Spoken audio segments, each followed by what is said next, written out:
Boulder's top stories this week. East Boulder Community Park completes improvements in time for fall sports. The community learns of possible affordable housing recommendations. And the City of Boulder completes its review of medical marijuana business license applications. Hi, I'm Natalie Wood. It's been 3 years in the making, but East Boulder Community Park has finished its major improvements and is open for play. Here's more on the renovations of one of Boulder's favorite parks for runners, soccer players, and dog lovers. As the hot days of summer are starting to wind down, fall sports and activities are just heating up, and East Boulder has a newly improved community park to play in. 3 years' worth of improvements recently came to completion, from the new synthetic turf fields to the renovation of the dog park. East Boulder Community Park is attracting lots of users. The tennis courts are being used a lot, the handball courts are being used a lot. We also have a big multi-use path cutting through the field, so you see a lot of people walking, some more natural type paths that people can walk and jog on. So yeah, it's really improved the use of this park. One of the park's biggest attractions, the multi-sport synthetic turf fields, is used for football, soccer, and lacrosse.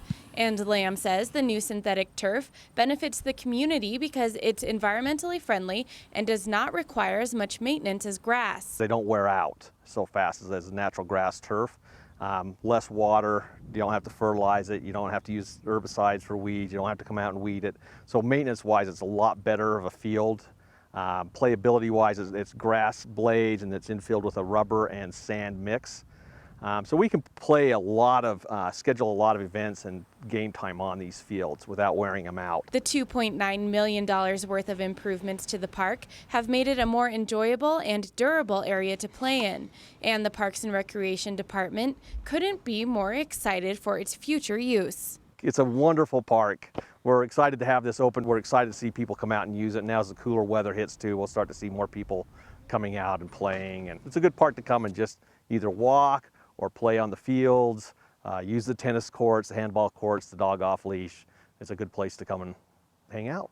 Another improvement to the park that has met rave reviews is the resurfacing and lighting of its 5 tennis courts. Tennis players can now extend their playtime well past daylight hours, as the courts are open until 10 p.m.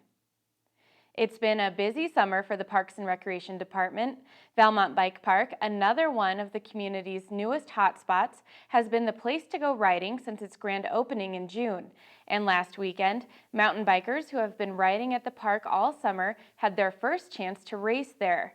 The City of Boulder partnered with Boulder Mountain Bike Alliance to create the Boulder Mountain Bike Festival as an annual fundraiser for the park. The day of racing, bike games, and big air was just the first of many upcoming events at the park. We're putting together a program right now for folks who would like to come out and learn how to ride and do all the fun things that are related to the different type of cycling out here. We have 3 special events that are going to occur in August, September, and October, and you can find out that information on our website. Those are all sanctioned events, and they're put through the City of Boulder provider that we've selected. Some great information on the website about that, and I'd encourage again folks to check out our website about that. Cyclists should be sure to check out opportunities to rip with Lee McCormick and to race Valmont's cyclocross terrain later this month. The City of Boulder has long been committed to the value of affordable housing, and this week, members of a task force that has been studying the issue gave the community its first look at some possible recommendations. The group held an open house on August 30th to gather public input before it makes a more formal presentation to City Council next month. The task force is planning to make a variety of recommendations that are aimed at strengthening the city's current approaches while addressing this population's changing needs.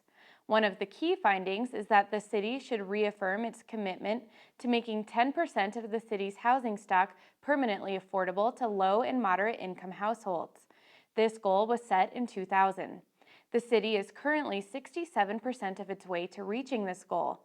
Other recommendations include the consideration of additional funding sources, including the possibility of new taxes, analyzing the cost of providing affordable homeownership versus rental housing opportunities, addressing rising HOA fees, working on a mobile home park plan in 2012, and commissioning a needs assessment for senior housing.